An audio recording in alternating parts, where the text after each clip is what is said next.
आज का टॉपिक होगा हमारा TIR, टोटल इंटरनल रिफ्लेक्शन। ठीक है, टोटल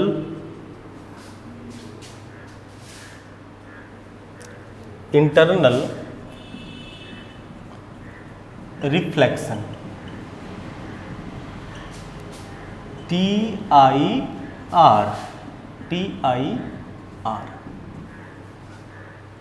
क्या होता है जरा समझ लें इसे।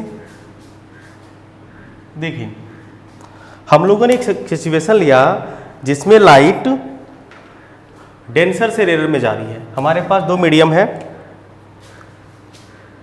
समझिएगा सिचुएशन क्या है।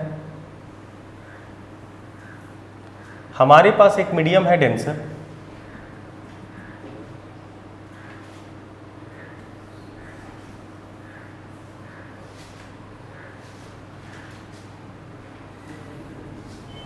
ठीक है। मान लीजिए लाइट को जब हम लोग डेंसर से रेयर में गुजारें,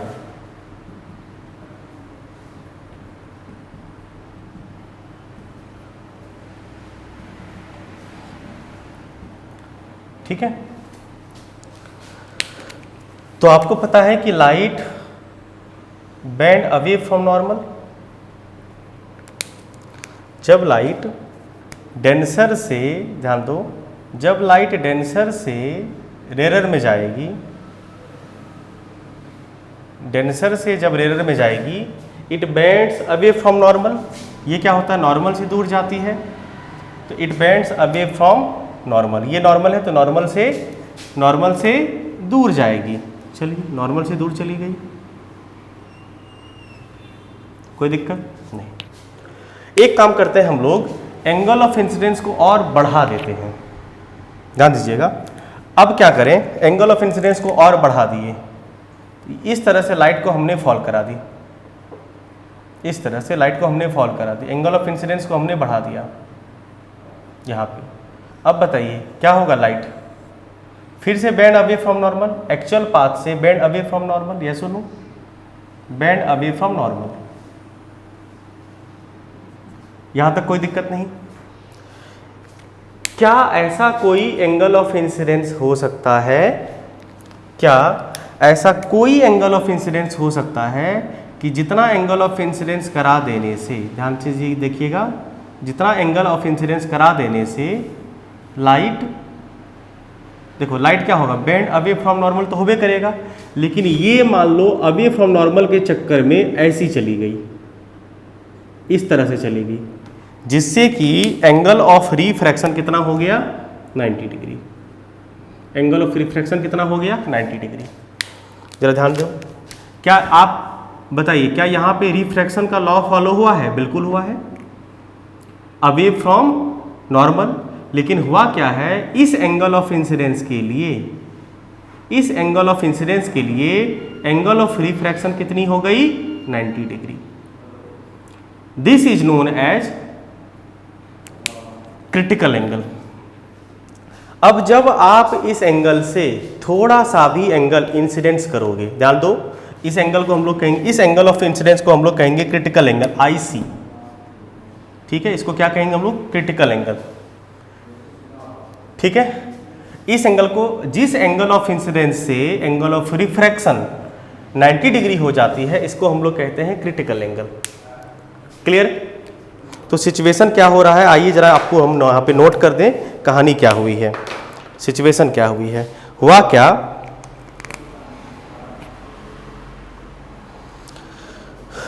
सिचुएशन क्या है ये देखो, when light rays travels from denser to rarer medium, denser to rarer medium,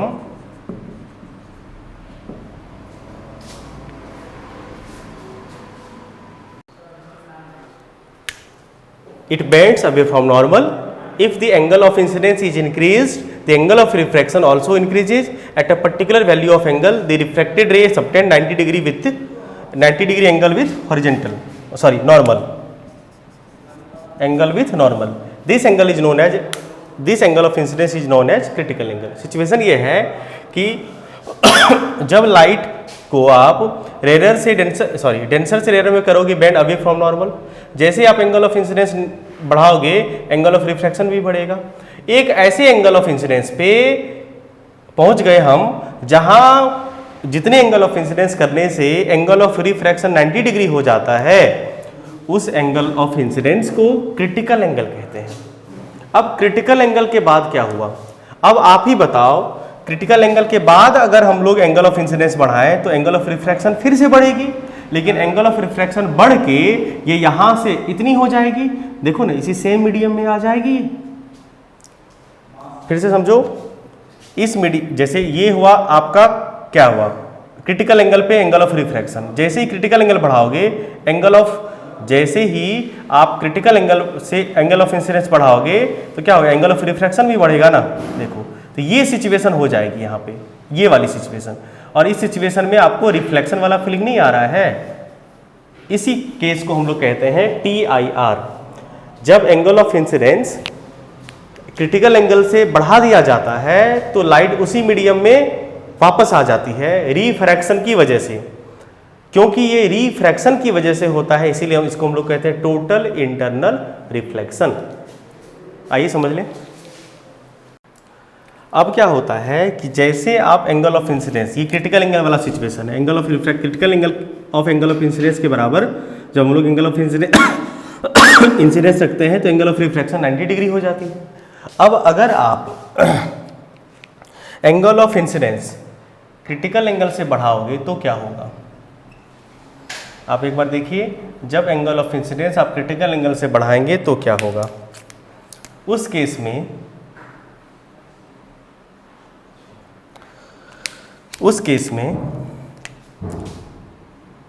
में लाइट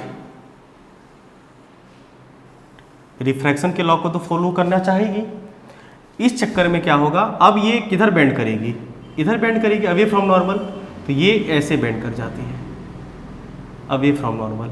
और क्या देखो, ये सिचुएशन तुम्हें रिफ्लेक्शन वाला फीलिंग नहीं दे रहा है, देखो तो जरा, रिफ्लेक्शन वाला फीलिंग नहीं आ रहा है। ये एंगल क्या है, ये एंगल उतना है जो एंगल ऑफ इंसिडेंस जो है वो क्रिटिकल एंगल से ज़्यादा है। इस केस में क्या हो गया, TIR हो गया, टोटल इंटरनल रिफ्लेक्शन इसको बोलते हैं हम लोग। आई बात समझ में, लाइट डेंसर से रेयर में ही जा रही है। क्लियर है।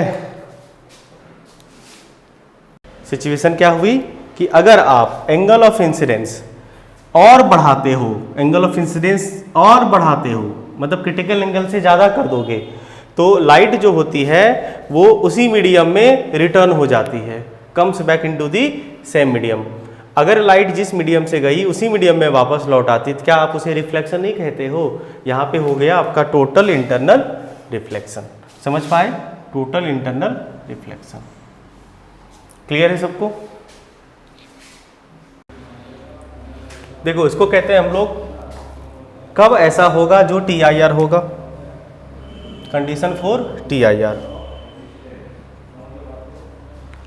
क्या TIR का कंडीशन है, पहला ये कंडीशन होना चाहिए कि लाइट मस्ट गोज फ्रॉम कहाँ से कहाँ, डेंसर मीडियम से रेयर मीडियम, तभी TIR आपको देखने को मिलेगा। Denser to rare, light must be goes from denser से रेयर। दूसरी बात क्या थी, एंगल ऑफ इंसिडेंस, दूसरी बात कि एंगल ऑफ इंसिडेंस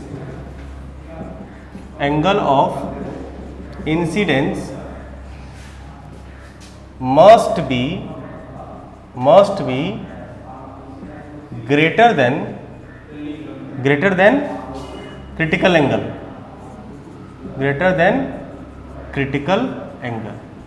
जो एंगल ऑफ इंसिडेंस होगा वो must be greater than critical angle होना चाहिए, IC के से बड़ा होना चाहिए, तभी तो ये TIR होगा। क्लियर है। ये दो नेसेसरी कंडीशन हो गए TIR के। आइए हम लोग क्रिटिकल एंगल के मैग्नीट्यूड को फाइंड करें। क्रिटिकल एंगल कितना होगा किसी भी सबस्टांस के लिए, किसी भी पेयर ऑफ मीडियम के लिए। आइए जैसे मान लो हम लोगों ने ग्लास के लिए देखा, या मान लेते हैं, समझिए कि ये मीडियम है मान लो कोई भी, और ये एंगल जो है वो क्रिटिकल एंगल है। आप ये बताइए जब एंगल क्रिटिकल होता है, बताओ उस केस में एंगल ऑफ रिफ्रैक्शन कितना होता है? 90 डिग्री। 90 डिग्री नहीं, चलिए for the pair of medium के लिए, जैसे मान लो ये मीडियम पहला, या मान लो ये एयर है, क्या इसको हम लोगों ने, आपको पता है कि जिस मीडियम से लाइट जाती है इसको फर्स्ट मीडियम बोलते हैं, जिस मीडियम में जाती है उसको सेकंड मीडियम बोलते हैं ना। चलिए यहाँ पे स्नेल्स लॉ लगा लें। स्नेल्स लॉ, स्नेल्स लॉ क्या कहता है? स्नेल्स लॉ कहता है, स्नेल्स लॉ क्या कहता है?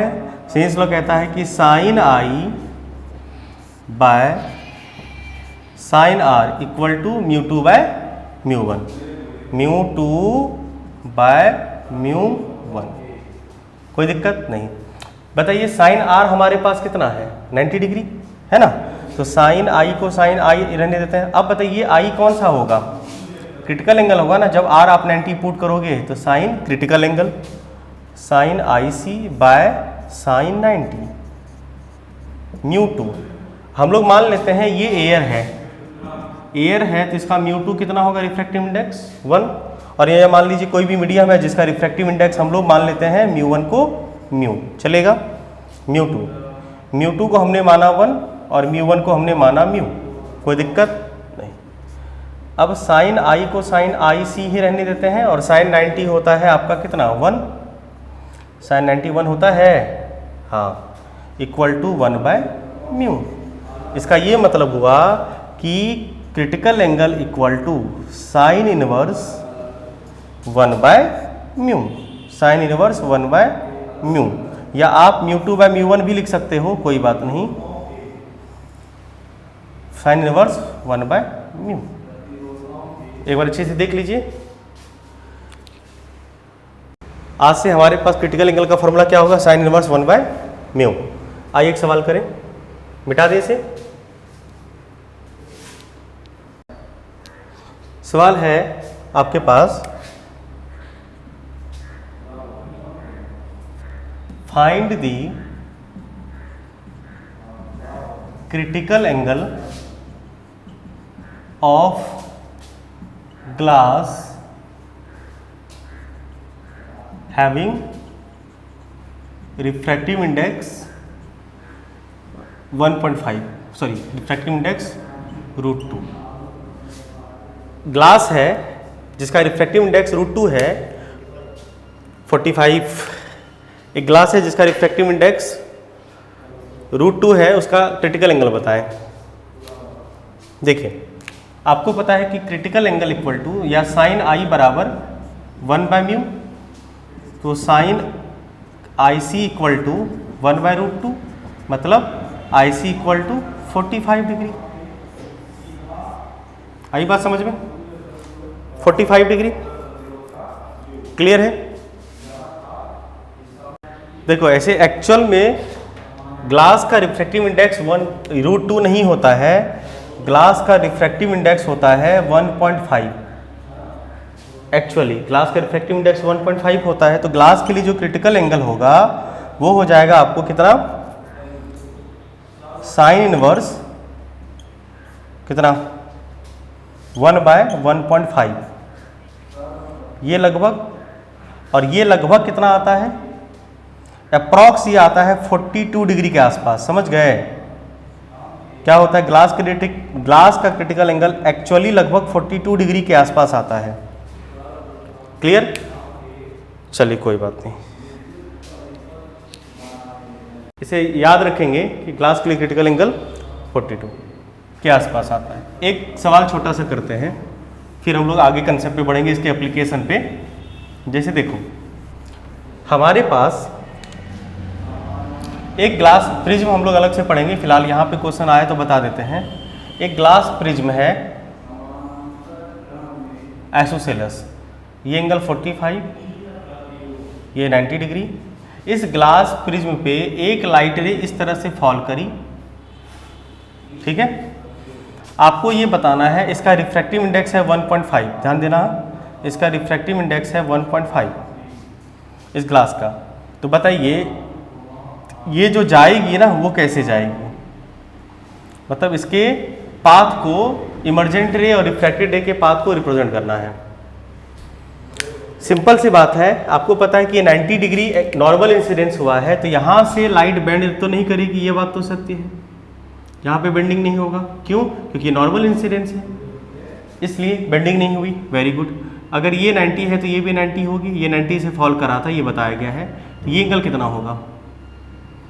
45 डिग्री होगा। चलिए यहाँ पे हम लोग एक बार, यहाँ पे अब देखते हैं क्या हुआ है। यहाँ पे हम लोग नॉर्मल ड्रॉ करते हैं, ठीक है। अब आप ही बताओ, ये एंगल ऑफ इंसिडेंस होगा इस सरफेस के लिए, ये एंगल कितना होगा? 45 डिग्री। आप ही बताइए इसका क्रिटिकल एंगल कितना होगा? क्रिटिकल एंगल अगर थीटा सी की बात करें तो कितना हो जाएगा? 1.5 है, तो ये अप्रॉक्स कितना आएगा? 42 डिग्री। तो समझ में ये आ रहा है कि angle of incidence is greater than, angle of incidence कितना है?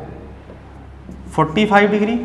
तो therefore angle of incidence is greater than critical angle, तो T I R occurs, T I R तो होगा, therefore T I R occurs. तो टी आई आर होगा तो ये लाइट रिफ्रैक्ट ना होके क्या करेगी? उसी सेम एंगल से ये इंसिडेंस रिफ्लेक्ट हो जाएगी, ये उसी सेम एंगल से क्या होगा? रिफ्लेक्ट हो जाएगी। और फिर यहाँ पे नॉर्मल इंसिडेंस हुआ है तो ये लाइट ऐसी चली जाएगी, ठीक है। इस तरह से इसका यूज होता है, हम लोग करेंगे प्रिज्म में इस तरह के काफ़ी ढेर सारे यूजेज होते हैं TIR का। क्लियर है? समझ पाए? हम लोग करते हैं इस अगला application of TIR। Application of TIR। सबसे पहला है स्पार्कलिंग ऑफ डायमंड। डायमंड का चमकना आपने देखा होगा, स्पार्क करती है डायमंड ग्लो करती है, चमकती है।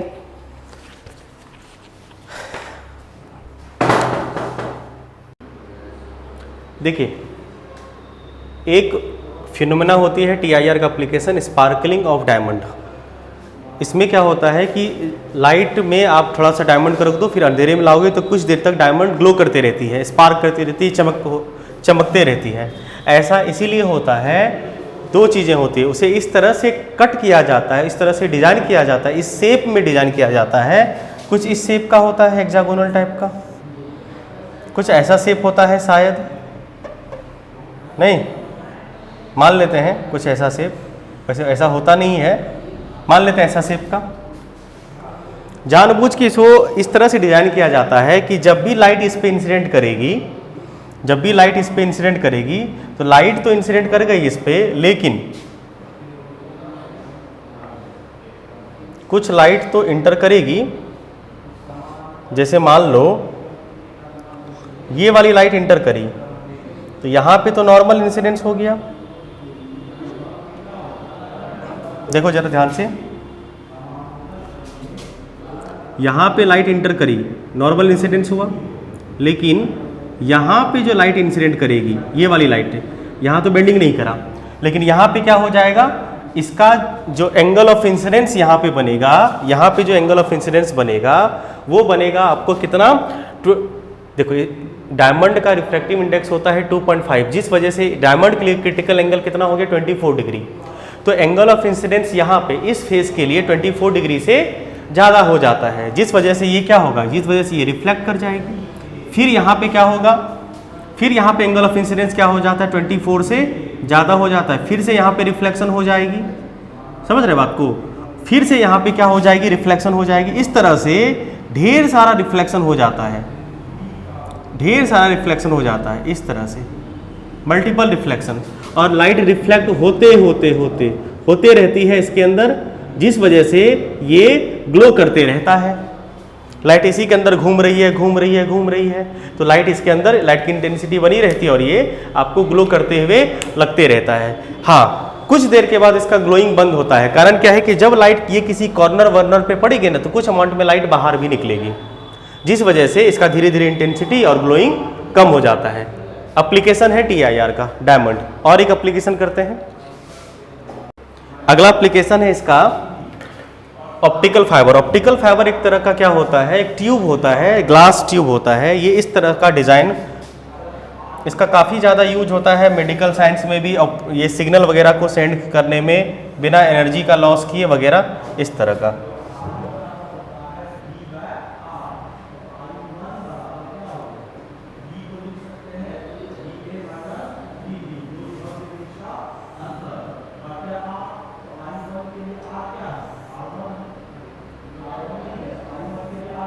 जैसे मान लो ये है, ये ग्लास फाइबर है, ठीक है। अब इसमें क्या होता है, इसका अरेंजमेंट ऐसा सुंदर होता है, इस तरह से इसे डिजाइन किया जाता है कि जब लाइट इसमें इंटर करती है ना सर, जब लाइट इसमें इंटर करेगी, ठीक है, जब इसमें लाइट इंटर करेगी तो लाइट क्या होगा, अंडरगोज TIR, ये रिफ्रैक्ट नहीं करती, इसको इस तरह से डिजाइन किया जाता है, ये TIR करती है, इस तरह से, इस तरह से ये TIR करते करते करते सिग्नल को किसी एक पॉइंट से किसी दूसरे पॉइंट तक बिना इसकी एनर्जी लॉस किए ट्रांसमिट कर देती है। इसलिए आजकल ज़्यादातर सिग्नल्स या जो भी हाई रेटेड सिग्नल होता है वो ऑप्टिकल फाइबर के थ्रू ही सेंड किया जाता है। इसका कंस्ट्रक्शन क्या होता है ये बात देखो, इसमें है ना, ये चीज़ें को ध्यान, ये से देखो, ये जो इसका टॉप व्यू बता रहे हैं, ये सर्कुलर व्यू है, ये वाला व्यू, इसका ये व्यू है। इसमें क्या होता है, ये ग्लास है, ट्रांसपेरेंट ही होता है, लेकिन इसे इस तरह से डिज़ाइन किया जाता है कि इसमें दो मीडियम होते हैं, ध्यान देना। एक मीडियम ये वाला है, ठीक है, इसमें दो मीडियम होता है, समझ रहे बात को। एक मीडियम होता है इसके अंदर वाला, मान लो μ1 ये वाला, और एक मीडियम होता है ये वाला, होता तो ग्लास का ही है, इस तरह से ये वाला मीडियम, ये मीडियम मान लीजिए μ1 और ये वाला मीडियम है मान लो μ2। और यहाँ पे इस चीज़ को विशेष ध्यान में रखा जाता है कि μ1 इज ग्रेटर देन μ2, जिससे TIR हो सके। नहीं, लाइट गोज फ्रॉम क्या होगा, देखो ना, light goes from denser to, ये क्या होगा, light goes from denser to rare, तभी तो TIR टेक्स प्लेस होगा बाबू, समझ रहे बात को। इस तरह का इसका यूज होता है, समझ पाए, क्लियर ऑप्टिकल फाइबर। हाँ, एक बात ध्यान में रखिएगा, इसे कहा जाता है, इसमें दो चीज़ें होती, एक होता है इसका कोर, ठीक है, और एक होता है इसमें सराउंडिंग्स, ठीक है। तो रिफ्रैक्शन कोर का ग्रेटर होता है, ये जो है, ये इसको हम लोग कहते हैं कोर, ये वाला पार्ट कोर कहलाता है, और ये वाला पार्ट को क्लेडिंग कहते हैं, क्लेडिंग।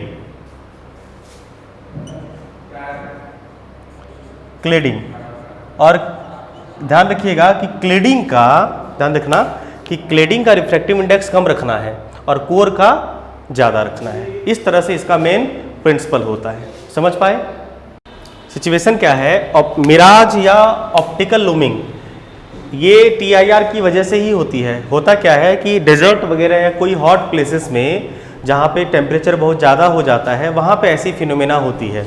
क्या होती है वो देखते हैं ज़रा, ठीक है। Where refractive index of air near the surface become lesser, क्योंकि हॉट एयर है, आपको पता है कि हॉट एयर का रिफ्रैक्टिव इंडेक्स कम होगा with respect to cold air, तो ऊपर में आपका डेंसर मीडियम, नीचे में रेयर मीडियम बन जाता है।